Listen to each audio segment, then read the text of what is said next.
안녕하세요. 반갑습니다. 기능학으로 환자를 치료하는 연구하는 의사 닥터진호입니다. 오늘 다룰 주제는 콜레스테롤을 개선하는 영양제가 뭐가 있을까? 이런 질문이 많이 와서 거기에 대한 답변을 드리려고 합니다. 사실은 콜레스테롤보다 중요한 거는 몸에 염증이 있냐 없냐거든요. 그 염증을 잡지 못하면 콜레스테롤이 낮아도 심혈관 질환이 올 수 있습니다. 이게 이제 현대의학에서 놓치고 있는 부분이거든요. 몸의 염증은 그대로 낮추고 염증이 있다는 것에 대한 어떤 근본 원인이나 식단은 교정하지 않고 그냥 약으로 처방하거나 대사를 스탑시키는 그런 약들을 쓰는 거죠. 사실 암도 염증이고 아토피도 염증이고 습진, 자가면역, 건선, 치매 이런 것들이 심혈관 질환, 뇌혈관 질환 다 염증 질환입니다. 그런 염증을 내가 어떻게 하면 없앨 수 있는지 이게 가장 핵심이다. 이걸 갖다가 기억하시고 오늘 편을 들어주시면 감사하겠습니다. 그리고 이런 분들이 있어요. 콜레스테롤이 유전적으로 높은 분들도 계시고 B형 간염, C형 간염, 간경화, 담낭 질환, 담도 질환 이런 간이 안 좋기 때문에 간에서 콜레스테롤을 제거하거나 생성하는 기능이 나빠져서 콜레스테롤 올라가는 분이 있습니다. 그것은 이제 간 기능과 콜레스테롤에 관한 그 편이 있으니까 그 편을 참조해 주시면 되시고, 콜레스테롤이 좀 낮으면 염증이 생겨도 조금 안전할 수 있는데 콜레스테롤이 높아가지고 굉장히 그 공포에 떠지는 분들, 그런 분들을 위해서 영양제들을 제가 좀 뽑아봤습니다. 자, 함께 보실까요? 첫 번째는 비타민 B5입니다. 판토텐산이라고도 하고 판테틴이라고도 하는데 콜레스테롤을 떨어뜨리려면 하루에 보통 900mg을 제시합니다. 그러니까 사실 적은 용량은 아니에요. 우리가 보통 B100 이런 영양제를 봐도 100mg 들어가 있으니까. B5는 코엔자임 A 합성에 필요하고 세포막을 구성하는 인지질, 콜레스테롤, 각종 호르몬, 성호르몬, 부신호르몬 이런 호르몬, 그 다음에 뇌 기능에 중요한 아세틸콜린 등의 합성에 꼭 필요합니다. 그리고 또 상처 회복에도 필요하죠. 피로감이 심하거나 뇌 기능이 떨어지거나 이런 분들은 B5가 굉장히 낮을 수가 있습니다.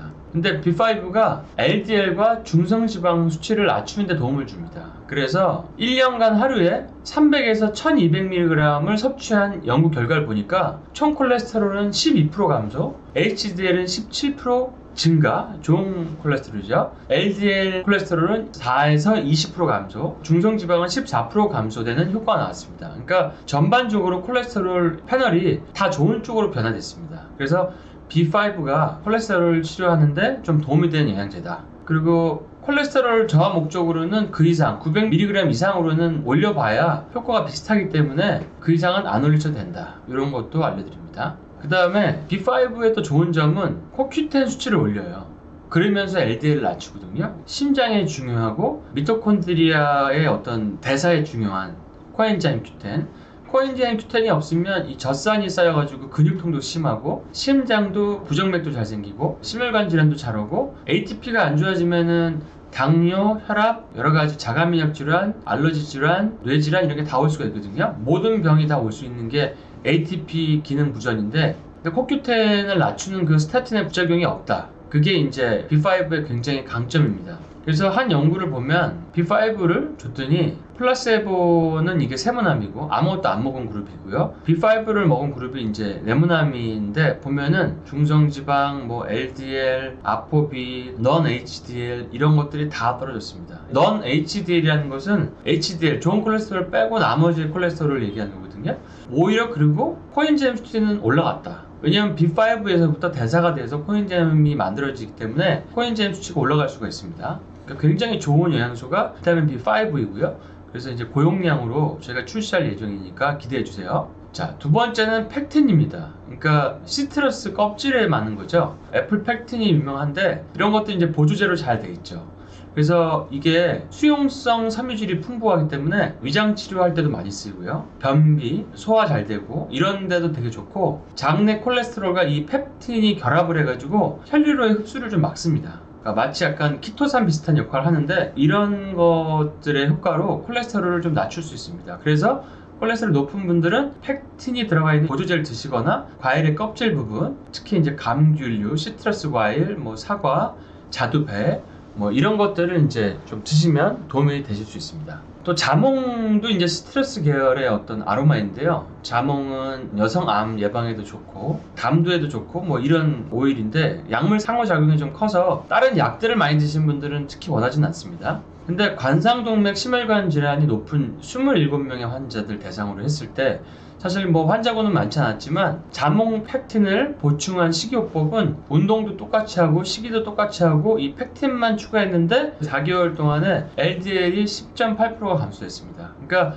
여러분들이 B5도 챙겨 먹고 팩틴도 챙겨 먹으면 콜레스테롤을 낮출 수 있다. 그 다음에 칼슘이 고지혈증을 낮춥니다. 우리 몸에서 이제 오스테오칼신이라는 게 낮아지면 칼슘이 이제 부족해지고 비타민 K2도 부족해지면서 근밀도가 떨어지면서 여러 가지 병들이 다 올 수 있습니다. 근데 이 칼슘 자체가 소장에서 담즙산과 콜레스테롤과 결합해가지고 혈류의 흡수를 막는 역할도 합니다. 그래서 대변으로 배출시키는 역할을 하거든요. 그래서 칼슘제도 콜레스테롤을 낮추는 역할을 한다. 그래서 저지방 식단을 하는 56명의 고지혈증 환자를 대상으로 연구를 한 논문이 있는데요. 여기에 보면 400ml의 칼슘을 하루 3번, 그러니까 1200을 먹은 거죠. 6주간 섭취했을 때 아무것도 하지 않은 그룹보다 LDL을 4.4 낮췄고 HDL은 4.1을 올렸습니다. 큰 수치는 아닌데 칼슘도 이런 효과가 있다는 거. 근데 칼슘과 마그네슘을 같이 먹으면 심장 박동도 좋아지고 우리 몸의 병의 근원인 또 암의 근원인 미토콘드리아 대사의 중추적인 역할 조절을 하는 게 칼슘이 하는 역할이고 마그네슘 우리 몸에서 가장 많은 일을 하는 그 미네랄이기 때문에 두 가지를 같이 복용하시면 더 좋은 효과를 볼 수 있습니다. 마그네슘은 하루에 보통 한 200에서 한 600 정도 드시면 심장병이라든지 몸의 피로라든지 이런 데 훨씬 더 도움이 되시게 됩니다. 그 다음에 네 번째로는 카르니틴인데요. L-카르니틴. 이게 아미노산의 일종인데 심장 비타민으로 얘기하죠. 근데 이게 또 한 역할이 지방을 태우고 운반하는 어떤 셔틀이다. 이런 이제 별명으로 불리는데요. 지방산을 미토콘드리아로 이동시켜서 지방 대사를 막 촉진시키죠. 그리고 심장에서 필요한 에너지의 60%가 지방에서 얻어집니다. 그렇기 때문에 심장이 건강해지려면 좋은 건강한 지방을 많이 드셔야 되는 거고요. 나쁜 지방 말고 좋은 지방이요. 올리브 기름, 아마시 기름, 건강한 생선 기름, 불에 굽거나 태우지 않은 기름, 뭐 MCT 오일, 코코넛 오일, 뭐 아보카도 오일 다 좋습니다. 그러니까 심장 근육세포가 활동하기 위해서 꼭 필요한 물질이 이제 카르니틴이고 카르니틴을 12주간 그러니까 한 3개월 되겠네. 3개월 동안 1000mg을 복용하니까 HDL 수치가 상당히 올라가고 중성지방은 낮아졌습니다. 이것도 굉장히 중요한 사실은 콜레스테롤 패널에서 제일 중요한 게 중성지방과 HDL이거든요. 그 다음에 항산화 능력이 상당히 증가하였다. 그래서 항산화 항염 작용을 통해서 심장의 손상을 방지하더라. 이런 역할이 이제 밝혀졌습니다. 그래서 저희가 부정맥을 기능학으로 치료하는 그런 자연 치료를 많이 하고 있는데 그때 이제 카르니틴이 결핍인 분들은 카르니틴을 처방으로 많이 해드리죠. 그러면 심장이 되게 편안해지는 거를 느낍니다. 애들이 배고픔을 울듯이 심장이 배고프면 이렇게 떨림이 올 수 있는 거거든요. 그럴 때 이제 카르니틴과 뭐 칼슘과 뭐 마그네슘, 아르기닌, 뭐 코엔자임 Q10 이런 게 중요한데 카르니틴이 심장이 굉장히 중요하다. 또 콜레스테롤을 낮추는 작용이 있다. 그뿐 아니라 항산화 작용이 굉장히 크다. 그래서 혈관 손상을 막아준다. 여러분들 꼭 기억해 주세요. 자, 다섯 번째는 오메가3입니다. 오메가3. 자, 오메가3는 너무나도 유명한데 뭐 여러 연구가 있죠. 혈장의 지방산 농도를 낮추고 그 다음에 혈압도 낮추고 염증도 줄이고 혈관 기능을 향상한다고 되어 있습니다. 그리고 오메가3는 우리 몸의 세포막의 구성 물질이기 때문에 또 세포들이 교류하는데 상당히 필요한 물질이죠. 오메가3를 먹게 되면 중성지방이 많이 떨어지는데요. 중성지방을 한 25에서 45% 정도 줄이는 효능이 있다고 합니다. 그래서 오메가3는 중성지방이 높은 분들에게 더 큰 효과를 발휘하고 심장 질환이 있는 분들은 혈전제를 복용하시는 분 아니면은 오메가3를 충분히 복용해 주시면 좋습니다. 오메가3를 먹으면 혈관의 염증이 사라지기 때문에 줄어들기 때문에 훨씬 더 심혈관 건강에 도움이 됩니다. 그리고 플라빅스나 와파린 뭐 이런 혈전제를 드시는 분들은 아마씨 같은 식물성 오메가3를 드시면 됩니다. 비교를 해보면 사실은 한 테이블 스푼에 이렇게 따랐을 때 아마씨에 있는 오메가3가 연어에 있는 오메가3보다 더 많습니다. 자, 여섯 번째는 홍국 추출물입니다. 영어로는 Red Yeast Rice인데요. 그러니까 붉은 쌀이라는 뜻이죠. 일반 쌀을 쪄서 홍국균이라는 걸로 발효시킨 쌀이 붉은 쌀, 그 Red Yeast Rice인데 여기에 들어있는 이제 모나콜린 K라는 성분이 있어요. 그게 콜레스테롤을 낮춰줍니다. 콜레스테롤 합성을 막아주고요. 그리고 또 홍국에는 불포화 지방산이 많이 함유돼서 중성 지방도 감소합니다. 올레산, 리놀렉산 등의 불포화 지방산을 많이 가지고 있어서 흥국 추출물은 중성 지방과 콜레스테롤을 같이 낮춰주고요. 무엇보다 좋은 거는 스타틴 계열보다 흥국 추출물은 적은 양의 로바스타틴을 가지고 있는데, 그런데도 불구하고 스타틴과 비슷한 효과를 내는 걸로 나타나 있습니다. 그러니까 효과가 비슷하게 나타나는 거죠. 적은 용량으로. 그리고 합성약이 아니기 때문에 부작용이 덜하겠죠. 그리고 홍국 추출물은 총 콜레스테롤, LDL, 중성지방을 모두 개선하는데요. 23세에서 65세의 한 79명의 환자들을 대상으로 한 연구가 있습니다. 콜레스테롤이 높은 분들을 대상으로 한 2달만 연구를 했는데 홍국을 600mg을 섭취했습니다. 총 콜레스테롤은 21% 하락, LDL은 28% 하락, 중성지방은 16% 하락이 됐습니다. 굉장히 좋은 효과가 있었죠. 그리고 좀 더 많은 사람의 수로 이제 연구를 했는데 9,625명을 대상으로 한 연구 결과를 보면 합성약들 있죠. 로바스타틴, 프로바스타틴, 심바스타틴, 아토르바스타틴, 플루바스타틴 이런 콜레스테롤을 낮추는 합성약들과 비슷한 콜레스테롤 개선 시 효과를 보였다고 하니까요. 홍국 추출물을 잘 기억해 놓으시고 잘 활용하도록 해보세요. 자, 그 다음은 7번째 요오드입니다. 요오드는 고혈압, 동맥경화, 고지혈증 이런 데 효과가 있습니다. 콜레스테롤 높은 혈증에서 요오드를 섭취를 꾸준히 하니까 LDL과 HDL 콜레스테롤 비율이 3대3에서 2대4로 변화했다. 그것은 이제 나쁜 건 줄고 좋은 건 올랐다. 근데 이런 경우는 주로 서브클리니컬 하이퍼타이로이드즘, 그러니까 검사를 좀 애매한데 뭔가 좀 증상은 발현되는 그런 약간 추위를 타고 이런 사람들에게 이런 효과가 잘 나타난다. 그래서 추위를 타시거나 피부가 건조하고 춥고 목에 이물감이 느껴지고 요오드 결핍이 의심되는 환자들에게는 요오드 섭취가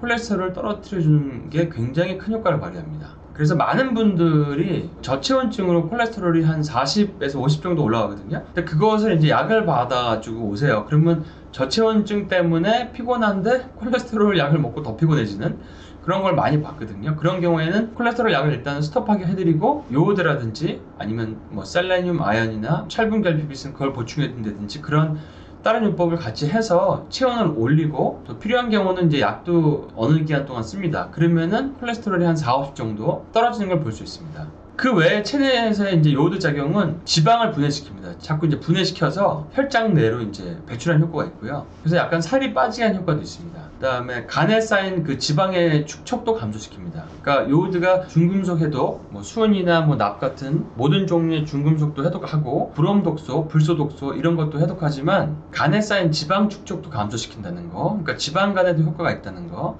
그러니까 지방간이 콜레스테롤을 높일 수 있다는 거. 저번에 이제 지방간이 뇌경색을 일으킬 수 있다 편에서 제가 한번 다룬 적이 있는데 관심 있으신 분들은 그 편도 한번 참조해 주시면 도움이 되실 겁니다. 그 다음에 2015년 9월 영양학 저널에서 발표된 연구에서는 요오드가 아주 부족한 가시적 여성에서의 고콜레스테롤 혈증 위험을 감소시킬 수 있다고 언급을 했습니다. 근데 이거는 제가 진료실에서 너무나 많이 경험하고 처방하고 콜레스테롤 떨어진 걸 많이 확인했기 때문에 추운 분들이 콜레스테롤이 높다 그러면 일단은 추위를 올리는 요오드를 생각해 보시기 바랍니다. 자, 8번째는 콜린인데요. 레시틴의 주성분인 콜린. 레시틴은 콩에도 많고 계란 노른자에 많죠. 그러니까 옛날에는 이제 잘못 알려져가지고 계란 노른자를 먹으면 콜레스테롤이 높아진다고 알려졌는데 사실 그게 잘못된 정보였죠. 그런 게 상당히 많습니다.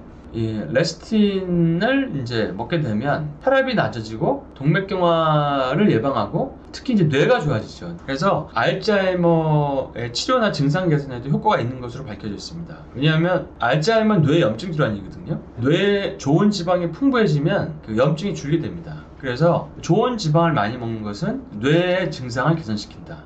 마치 아이들 뇌전증, 간질의 식이요법 치료가 키토제닉 식단인 것처럼 뇌가 안 좋은 분들은 좋은 지방을 많이 드셔라. 또 콜린은 또 콜레스테롤을 개선시켜줍니다. 좋은 콜레스테롤, HDL을 만드는 운반책은 레시틴, 콜린을 필요로 하기 때문에 그렇습니다. 레시틴을 2달간 하루에 500mg을 먹고 이것은 이제 콩에서 추출한 레시틴인데요. 총 콜레스테롤 수치는 42% 엄청나게 떨어졌죠. LDL은 56%가 떨어졌습니다. 그러니까 레시틴이 굉장히 중요하다. 그래서 계란을 하루에 한 2-3개씩 먹는 거는 콜레스테롤을 낮추는데 도움이 된다. 그리고 또 간에도 도움이 된다. 이렇게 생각하시면 됩니다.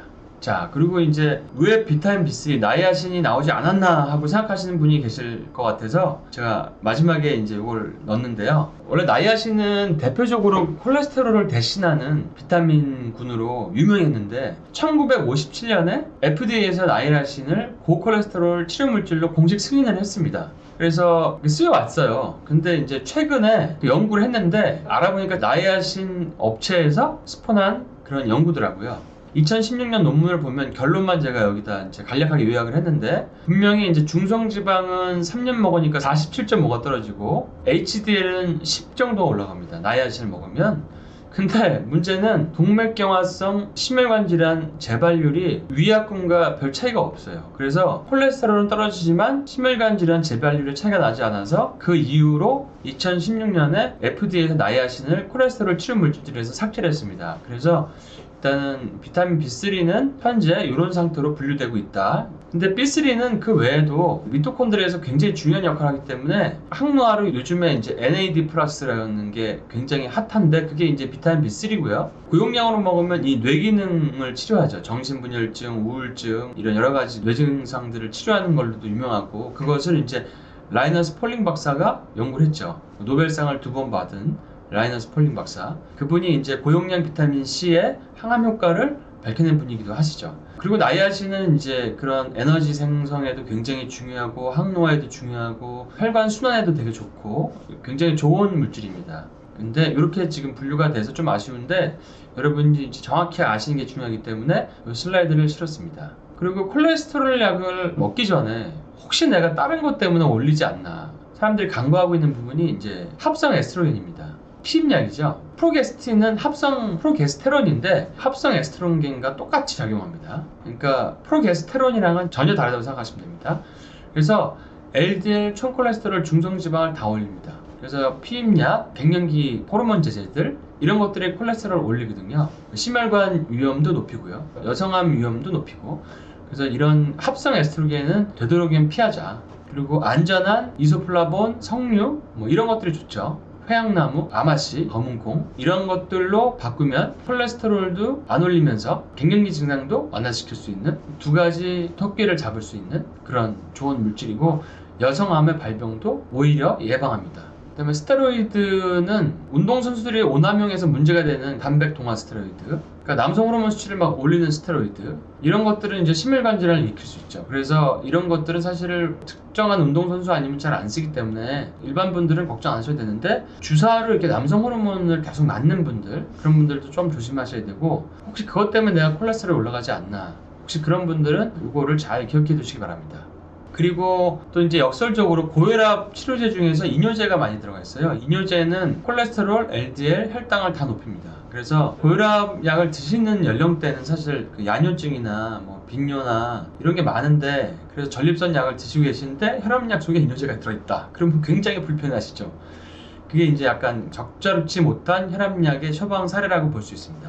그 다음에 스테로이드, 프레드니손, 소론도, 덱사메타톤, 트리암스놀론 이런 염증을 목적으로 한 대량의 스테로이드 투여 알레르기 때문에 대량 투여하는 그 스테로이드가 중성지방을 올리고 LDL도 올리고 좋은 HDL을 낮추고 그러니까 전반적인 콜레스테롤 패널을 안 좋게 만드는 것으로 되어 있습니다. 그래서 여러분들 이런 거 주의하시고 일단 이런 거를 드시고 있으면 이런 것부터 피하시고 그러고 나서 이것저것 다 해봤는데도 식이요법으로 안 된다. 그런 경우에는 이렇게 아까 얘기했던 보조제들을 통해서 콜레스테롤을 좀 잡으면 좀 민감하고 예민하고 스트레스가 많고 안 좋은 환경에 계신 분들도 심혈관 질환에서 뇌혈관 질환에서 좀 더 안전할 수 있다. 그럼 다들 심혈관 질환 건강하게 잘 관리하시고 다음에 또 건강한 주제로 뵙도록 하겠습니다.